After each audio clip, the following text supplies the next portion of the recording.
Kurang ajar, kadal sudah terang-terangan konvoi motor serukan khilafah, pemerintah jangan diam saja, habisi. Nyerang lalu lari menghilang gitu.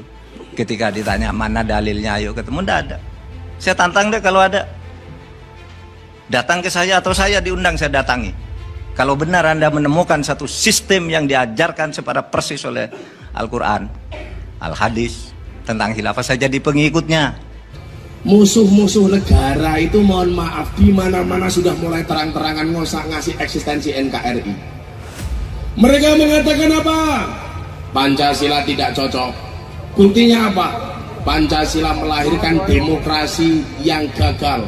Buktinya apa? Pemilu penuh kecurangan dan lain sebagainya. Sebuah video yang memperlihatkan konvoi sejumlah pemotor di jalan raya menyerukan kebangkitan khilafah viral di media sosial. Terkait hal itu, warganet pun menyinggung nama Menko Polhukam Mahfud MD. Adapun video konvoi pemotor serukan khilafah itu viral usai diunggah pengguna Twitter Miduk17.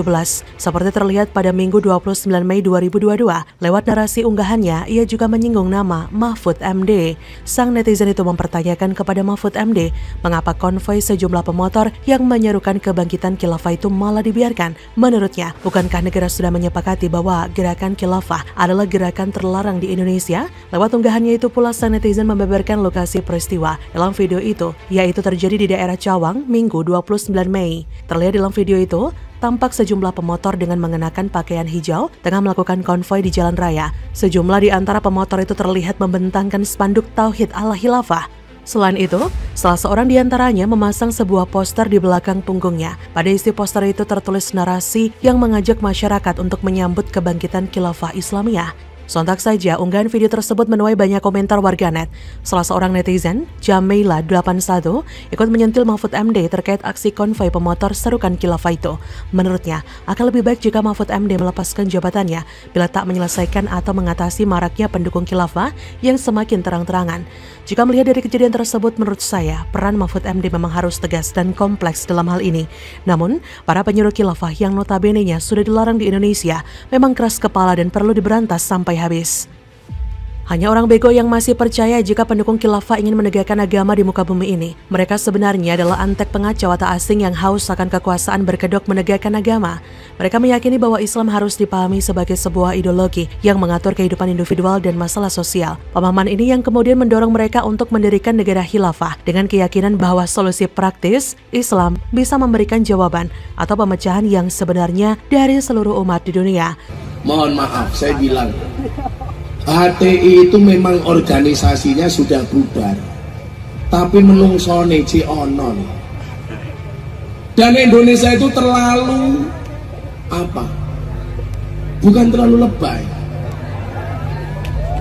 terlalu slow.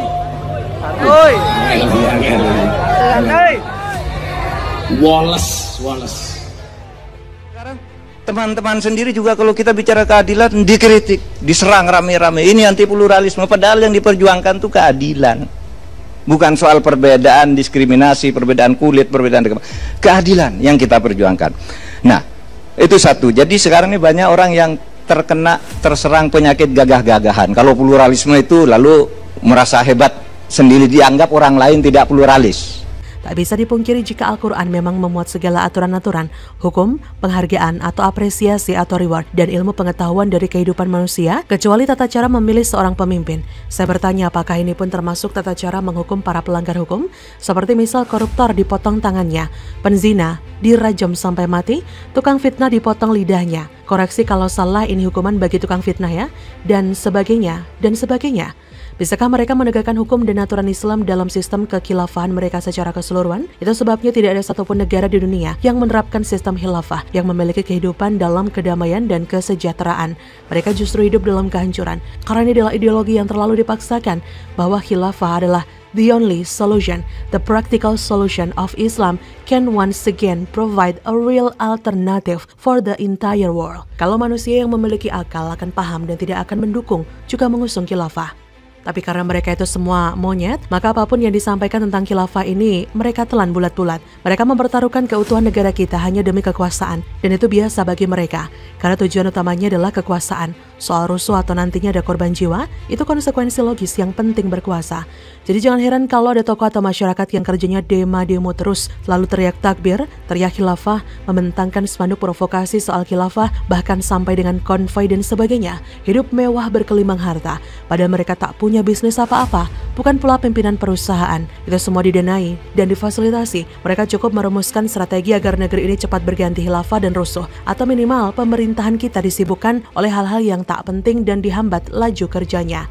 Jadi bagaimana menurut Anda?